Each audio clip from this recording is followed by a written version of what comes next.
Bonjour à tous et à toutes. Je suis vraiment très honorée de participer du coup à cette journée sur la solitude et je remercie vivement Mieke pour cette invitation qui m'a amenée à réfléchir en fait sur la solitude et la sociologie des émotions. Et c'est cette réflexion que je souhaite partager avec vous aujourd'hui en abordant du coup plusieurs points. Donc premièrement, je reviendrai sur l'objet qui nous intéresse particulièrement aujourd'hui, donc la solitude. Ensuite, je parlerai de la sociologie des émotions. Je ferai le lien entre la solitude et les émotions pour essayer de comprendre un petit peu quelle relation il peut y avoir entre les deux. Et pour illustrer concrètement ce lien, je présenterai mon étude de cas que j'ai effectuée auprès de la communauté d'Emmaüs et qui m'a permis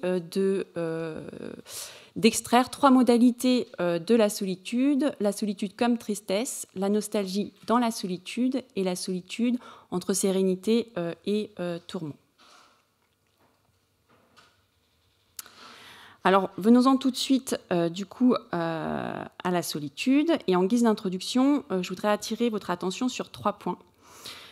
Premièrement, si la solitude est souvent décrite de nos jours comme une pandémie mondiale ou une épidémie moderne, ou encore le mal du siècle, si certains pays comme l'Angleterre ou le Japon ont créé des ministères publics pour cette expérience qui est a priori intime, elle a reçu très très peu d'attention en sociologie, spécifiquement en ce qui concerne sa définition. C'est ainsi que Alberti propose dans un de ses articles publiés en 2018 de questionner son invention et ses spécificités culturelles. Alors par exemple, là, sur les graphiques que vous pouvez voir, je me suis amusée à chercher sur Google, en tapant le mot solitude en différentes langues, les publications qu'il y a eu entre, c'est Google, il y a toujours des biais, mais bon, entre 1500 et aujourd'hui, et on voit déjà que visuellement, les graphiques ne sont pas du tout pareils.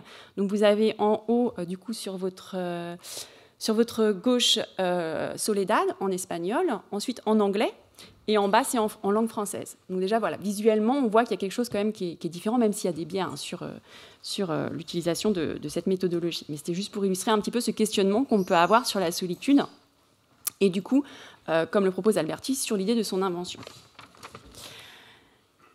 Du XVe siècle au XVIIIe siècle, la solitude fait effectivement plus référence à l'expérience physique de la solitude. Donc, le terme de solitude vient du latin de solus, qui signifie être seul. Donc, jusqu'au XVIIIe siècle, la solitude signifiait plutôt un état, celui d'être ou de vivre seul. Elle est également liée à la révélation religieuse ou encore à la folie. Ce n'est seulement qu'à partir du XVIIIe siècle qu'elle commence à arborer sa définition contemporaine que nous utilisons encore aujourd'hui, c'est-à-dire le fait d'être seul, mais aussi elle est définie à partir de ce moment-là comme une réponse socio-émotionnelle et elle est progressivement pathologisée. Il est donc d'autant plus surprenant, et c'est ici mon deuxième point, que la solitude ait été très peu questionnée en sociologie des émotions. En effet, la solitude est-elle un état émotionnel, et dans ce cas-là, cet état est lié à quelles émotions, à quelles sensations, ou alors peut-on plutôt parler de sentiments. Par ailleurs, et c'est ici mon troisième point, la sociologie qui questionne la solitude s'est portée principalement sur 3 figures. Donc évidemment les personnes âgées, en lien avec certainement l'écrit de Norbert Elias sur la solitude des mourants, les femmes vivant seules, figure contemporaine nouvelle, puisque les femmes jusqu'alors devaient être plus dévoyées aux affaires familiales. Et enfin, la troisième figure est celle des jeunes et de l'usage des réseaux sociaux. En bref, ces recherches questionnent particulièrement les défauts d'intégration. Être seul, vivre seul, se sentir seul. Ces états physiques ou subjectifs pourraient être des conséquences néfastes de la modernité. Encore faut-il savoir si cela est choisi ou subi. La solitude est par ailleurs questionnée via les formes d'attachement, ou plutôt la perte de lien qui nous attache à d'autres personnes. Ainsi, chez certains groupes sociaux, le sentiment de solitude, dans certaines recherches, a été noté comme plus élevé. C'est le cas des groupes sociaux marginalisés, comme les sans-abri. La question de l'appartenance est ici centrale, et c'est cette question que l'on retrouve du coup dans les recherches qui prennent en compte la solitude des migrants. Néanmoins, encore une fois, très peu d'entre elles font le lien entre la solitude et les émotions dans une perspective sociologique. Alors, dans le programme, j'avais proposé de prendre en compte différentes questions de recherche exploratoire. Donc, quelles sont les expériences de la solitude des migrants et des réfugiés? Dans quelle situation ont-ils ou ont-elles expériencé la solitude? Dans quelle mesure celle-ci est-elle choisie ou subie? Est-elle momentanée ou durable? Et que sont les émotions qui sont attachées à ces expériences de la solitude? Donc, ce sont des questionnements particulièrement ambitieux, et je vous propose plutôt là d'esquisser les contours de ces réflexions via des entretiens que j'ai effectués auprès de migrants, donc qui sont actuellement dans une communauté d'Emmaüs en Île-de-France. Mais avant de donner la parole aux personnes interviewées, je voudrais donc revenir avec vous sur la définition de ce que sont les émotions, en sociologie, pour le coup. Alors, à noter que la sociologie des émotions est une spécialité qui est bien établie aujourd'hui. Dans toutes les organisations internationales de sociologie, comme l'International Sociological Association, en Europe, l'Association internationale de sociologues de langue française, etc. Il y a des revues, il y a des colloques. C'est vraiment quelque chose qui est bien institué. Du coup, cette institutionnalisation, elle s'est faite très progressivement à partir des années 80, surtout via la sociologie américaine et particulièrement la figure d'Arlie Hochschild.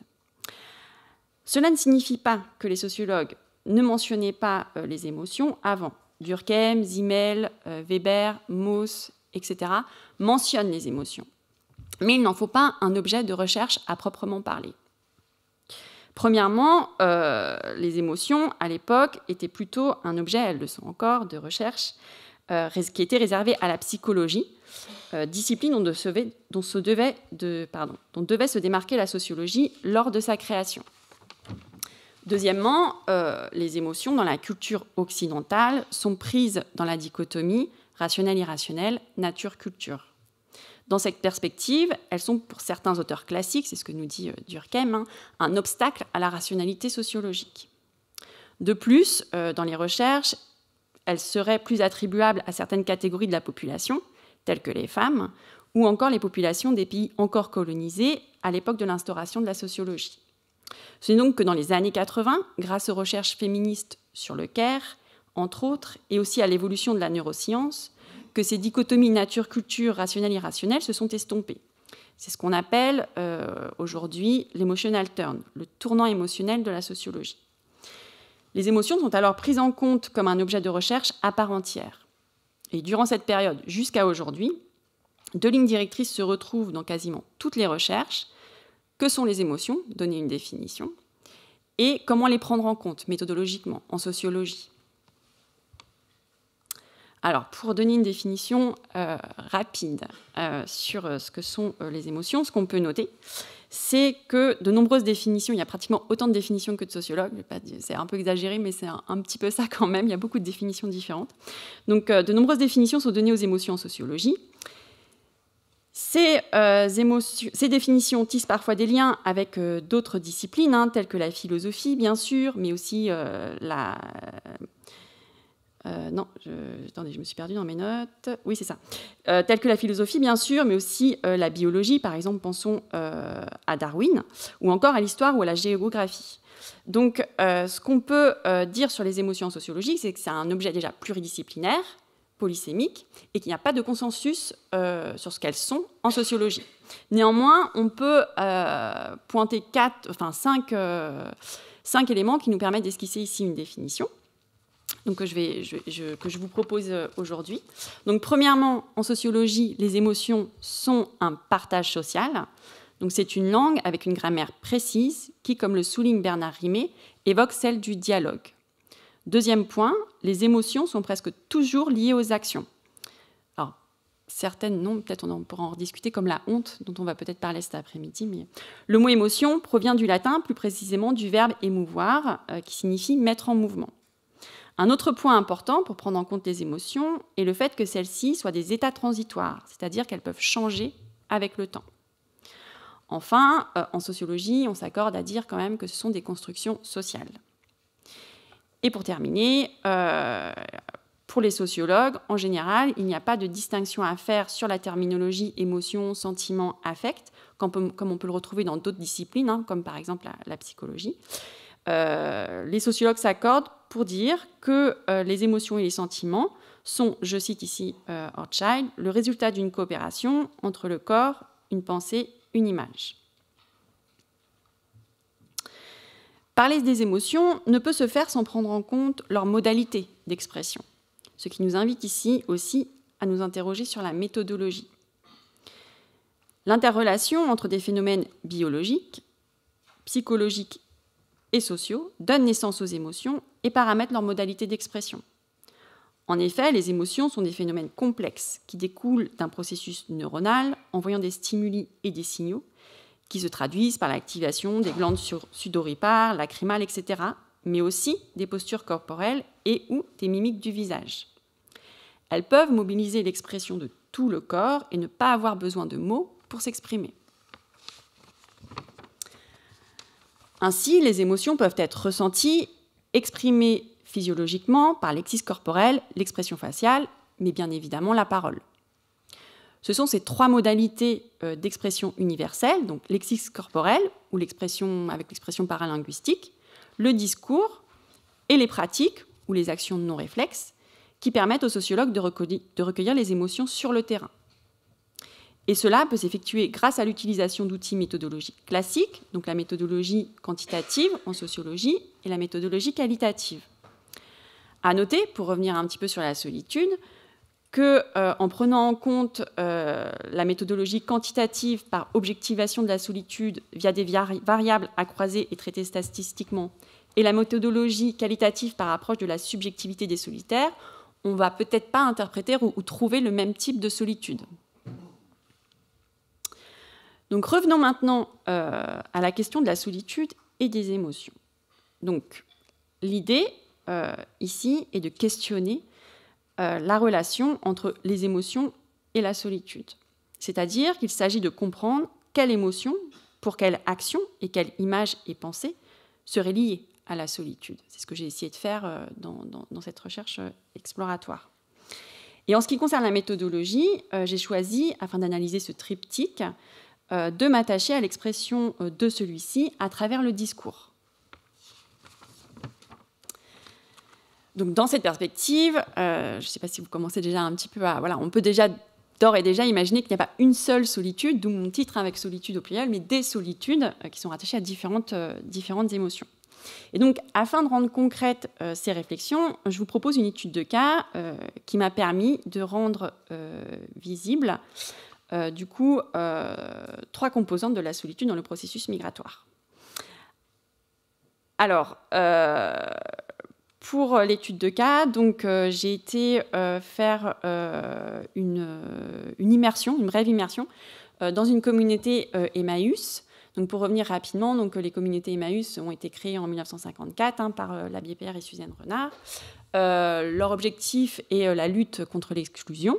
Donc, c'est un lieu d'accueil, de vie et de travail et de solidarité, avec un accueil qui est complètement inconditionnel et pour une durée indéterminée. Ils ont un modèle économique, donc quand les personnes sont accueillies dans les communautés Emmaüs, elles doivent travailler. Donc, le modèle économique est la revente de produits de récupération que prennent en charge les compagnons et les compagnonnes. Donc, j'ai réalisé une observation et des entretiens dans une communauté qui se situe en Île-de-France et qui est composée d'une quarantaine de compagnes et de compagnons, d'une vingtaine de bénévoles actifs et de 2 responsables et de 5 salariés locaux. À partir de ces entretiens et par rapport au modèle que je vous ai proposé, j'ai extrait 3 composantes de la solitude que je vais vous présenter maintenant. Donc la solitude comme tristesse, la nostalgie dans la solitude et la solitude entre sérénité et tourment. Alors, une des premières composantes de la solitude est liée à la modification des liens familiaux dus à la distance géographique. Ces modifications, ce délitement, est lié au sentiment de perte et de manque, comme l'évoque ici une interviewée. Ça déprime un petit peu, car on avait l'habitude d'être en famille. Et c'est ça qui manque un petit peu, car on avait l'habitude de parler ensemble, de rigoler ensemble, de sortir ensemble. L'éloignement géographique entraîne une modification dans les modalités d'attachement avec le groupe familial. La distance géographique due à la migration implique de fait de ne plus faire partie physiquement de ce groupe. Ce sentiment de tristesse entraîne des pratiques, des actions spécifiques que l'on appelle en sociologie de la migration des pratiques transnationales. Ces pratiques, aujourd'hui possibles via l'utilisation de nouvelles technologies de communication, permettent de créer et de garder des liens, d'avoir une sensation de proximité avec les membres de la famille restés au pays d'origine. Cela passe par exemple par des échanges quotidiens via les réseaux sociaux, des appels, WhatsApp, enfin toutes les applications qu'on peut connaître. Donc ici un interviewé. Je suis seule, je me sens seule. Parfois j'ai envie de voir mes enfants. Des fois j'appelle mes enfants, mais tu vois ce que je veux dire? Si t'es pas à côté, ça fait mal, très très mal. Je les appelle, mais ça fait un grand vide, c'est dur. Ah oui, c'est vraiment compliqué, c'est dur. Comme nous le dit cet interviewé, cette facilité de contact ne peut pas remplacer la coprésence. Toucher la personne, la prendre dans ses bras, partager le même espace. Les nouvelles technologies ne permettent pas ainsi d'inscrire une relation dans la continuité du quotidien. D'où le sentiment de solitude. Vivre dans la communauté Emmaüs, par contre, leur permet de créer comme un esprit de famille.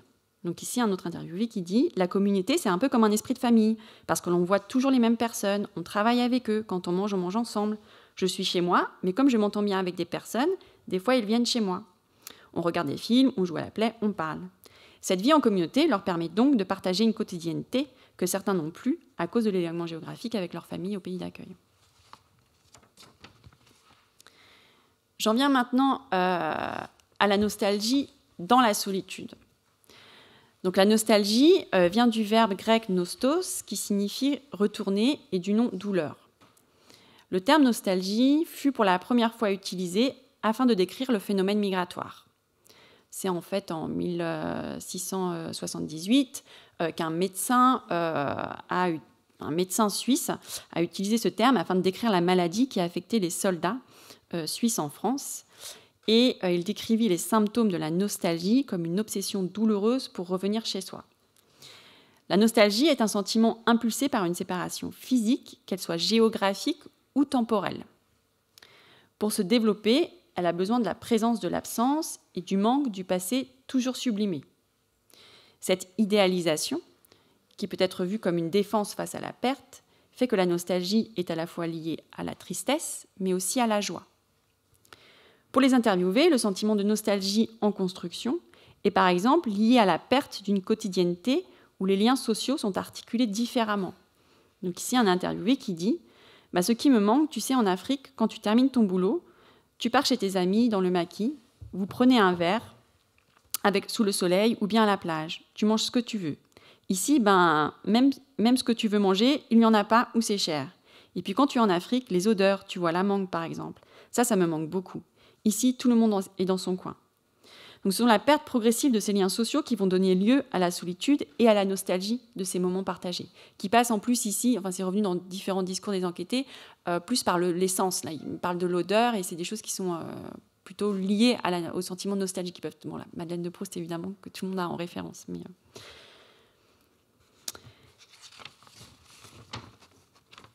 De plus, les enquêtés font également référence à ces images, à ces pensées, ces souvenirs qui ne sont plus partagés collectivement. Ici, une enquêtée, c'est vrai qu'on est dans une communauté, c'est vrai qu'ici on est vraiment seul. C'est vrai qu'on est dans une communauté, mais ce n'est pas pareil, car ici, chacun a sa culture. Et c'est vrai que ce n'est pas pareil. Des fois, tu peux parler, tu peux raconter, mais pas à tous.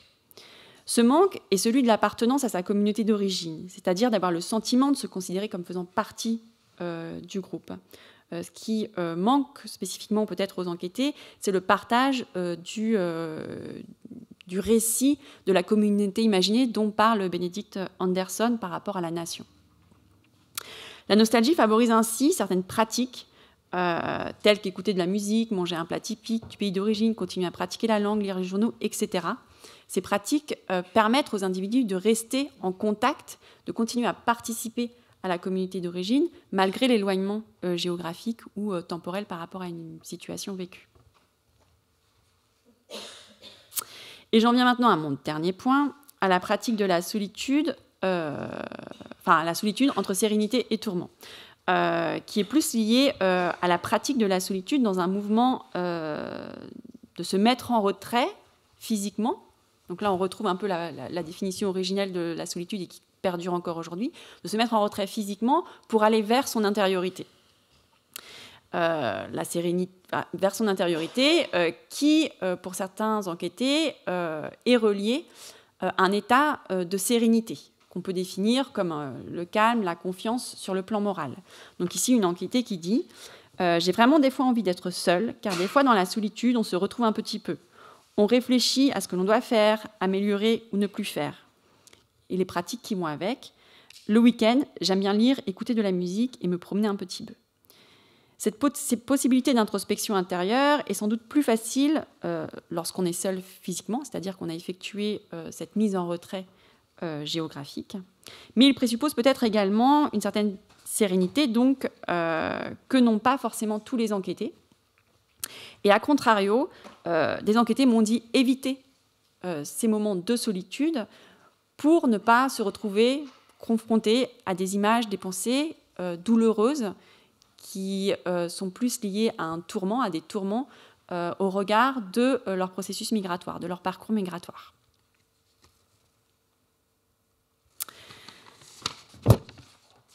Alors, en conclusion, la prise en compte de ce triptyque nous a permis de voir qu'il n'y a pas une solitude, évidemment, mais des solitudes.